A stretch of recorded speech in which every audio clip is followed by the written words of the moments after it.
All right, everybody, diving in today with a really interesting question, one that I know a lot of you are thinking about. Does building more universities actually mean we end up with a more educated society? Yeah. We're going to be digging into this using this Argentine economist's blog. It's from Economi.com. Really caught my eye, this one. Oh, yeah? And he uses these new universities that were built in the Buenos Aires suburbs as a case study. Right. Argentinians call it el conurbano. And, there's always been a debate swirling around these new universities, right? Yeah. Some people, they see them as a good thing, right? Making education more accessible. Right. But then others, they're saying these new universities are, I don't know, maybe politically driven. And maybe they don't stack up academically to the big ones in the city center. Yeah, so it's like, are we better off with a brand new university out in the suburbs or sticking with the one everyone has to commute to in the city? Location, location, right? Right. Even if you live in a city, getting across town to a university, that's tough. Now imagine you're a student, you're living in the Buenos Aires suburbs, and you're trying to get to the University of Buenos Aires, UBA, in the middle of all that. Oh, forget about it. That's a huge barrier for people. Huge. Yeah, if you're working, you got family, it's just like, it's too much. It is, and that's what makes this blog post we're talking about so good. It really gets you thinking. Yeah, the author, he's got this fun writing style. Yeah, he does. It's like very different. He even throws in some Argentine slang.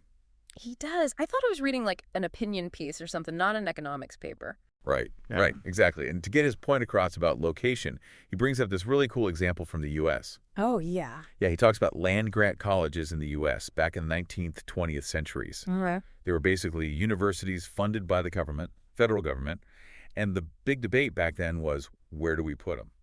Makes sense. I mean, every town wants a university. Every single one, because it's a huge boost for the economy, for education, everything. Right. So how did they actually decide where to put them? Well, get this. A lot of times it came down to these really, really close votes in the state legislatures. Oh, really? He talks about Georgia Tech almost ended up in Macon, Georgia, instead of Atlanta, because of one vote. Are you serious? One vote decided the fate of, like, what, a major university? It's crazy, right? One vote. And the author, he uses that to make his point, right? Oh, okay. He's saying because it was so close, it's almost like this natural experiment happened. I like that. Yeah, like over a century, right? You can look back and compare the winners, the places that got the universities, to those that just missed out and see if there's a difference. Oh, that's fascinating. Okay, so what'd they find? Did having a university actually make a difference 100 years later? You're going to be surprised. Okay. Those districts, the ones that got those universities way back when, they still have way more colleges than the others. Wow. So it's like a snowball effect, right? Cool. One university leads to even more. It really does, yeah. And when you compare those winners, like we were saying, to the places that just missed out, think back to Macon, Georgia. The difference is huge.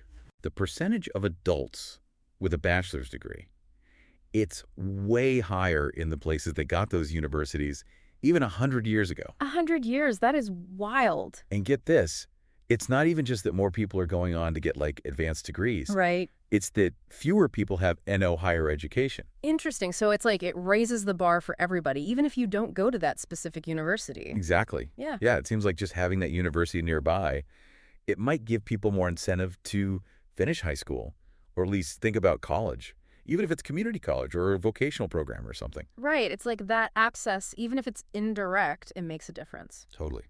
I love that. And there's more. Oh, there's more. This blog post, it talks about research that found a connection between those early university locations and, wait for it, a huge increase in patent registrations. Whoa, so more education equals more innovation. That's kind of a no-brainer, right? Yeah, it suggests that being near higher ed, it creates this culture of, I don't know, innovation, right? Like people start coming up with new ideas, new inventions. So planting a seed, right? And a whole forest grows up around it.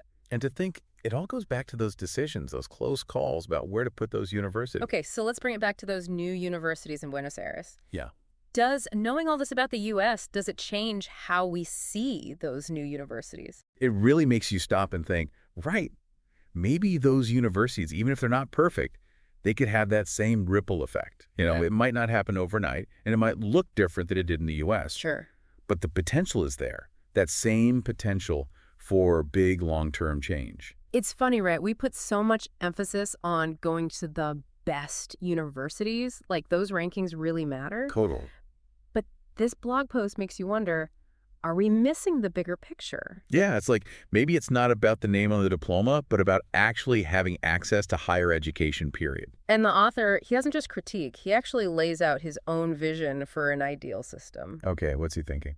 It's pretty radical. Yeah. Shorter degrees, less specialization, smaller universities spread out everywhere. Wow. Okay, so like completely different from what we have now. Totally, he's flipping the script.